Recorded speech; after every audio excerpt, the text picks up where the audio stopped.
Здравейте хора, показвам сега 3 модели от Microsoft телефони. Вижте, за първи път виждате Microsoft. Ако сте го виждали, Microsoft създадаха първите версии на Windows телефоните си. Всичките умния телефон, Windows Mobile, Nokia и всякакви Windows телефони. Днес ще ви дам 3 смартфона, които са с марка Nokia и Microsoft Windows. Microsoft е хубава марка от компютъри до телефони, но прекратиха жалката поддръжка за няма приложение в Google Play Store. Ако не е Google Play Store, това е в Microsoft Store. Там вътре за приложение за всичките телефони. Днес ви показвам първата Nokia Windows.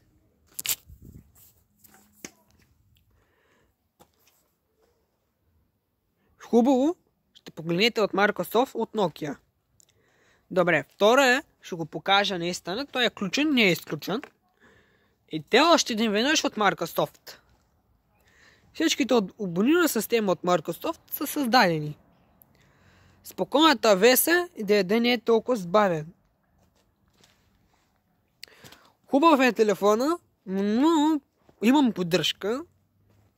Аз се направих поддръжката на Windows смартфона. Значи имам актуализация. Ама след много време, след още 2-3 години, няма да имам повече актуализация. Ще трябва да ми плащат по 3 лева за доставяне на нова актуализация за този Windows и другите Microsoft и Windows телефони и компютъра ми с 7. Моя Windows 7 и той вече няма поддръжка, ама на последната актуализация ще го видите. Имам друг Windows, Microsoft, целият Windows. Много хубав, полезен, даже че е стар, не забива, защото е много по-легаден от Windows и по-удобен. Windows е по-хубав класичен телефон, камерата уникална, снимката са бомбастично, всичко ми е добре, сам че актуализацията ми е последната версия на Windows смартфона. Не забива, доста е по-добър в Android и iOS. Аз имам само Android. Никога не съм купил iPhone, защото не са много хубави за мен. Така, всичките телефони са уникални, батерията е уникална и площността на лекост е доста уникална и не толкова тежка, както станете телефони. Windows е много хубав, не чежи чак толкова, пък те, с които ги имаме, чежат малко по-тежки. Те са много ли лекички и вам се усещат.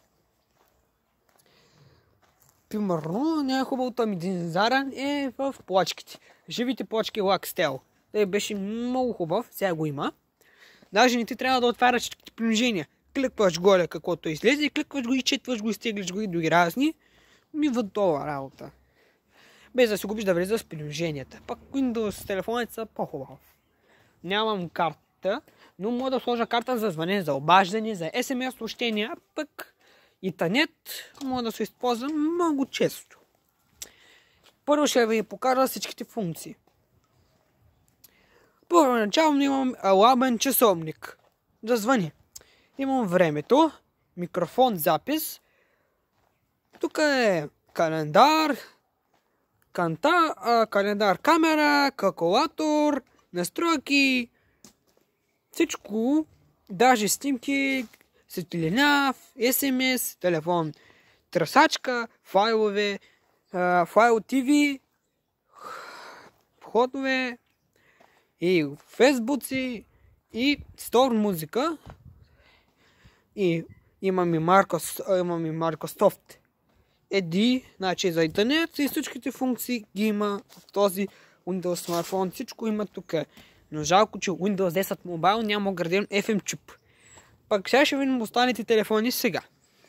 Сега ще ви покажа другите два телефона. Червения. Пак е Nokia. Пак е умна Nokia. Тук има всичко както то с предния телефон.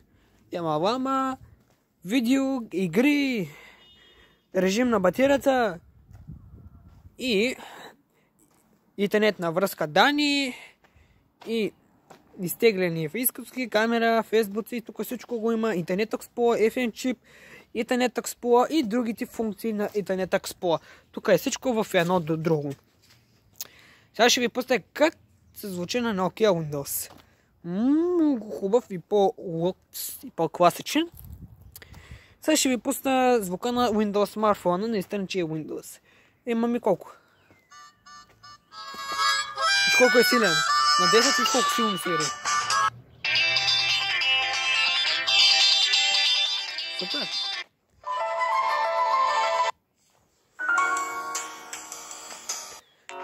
Ето го музиката. Уникална и лека. Ой.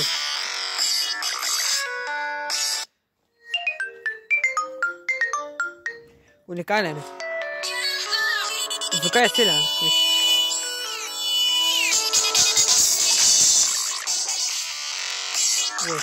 И сега усилено до края. Това е Макса. Не, това е Макса за звънението. Пък звука е много силен.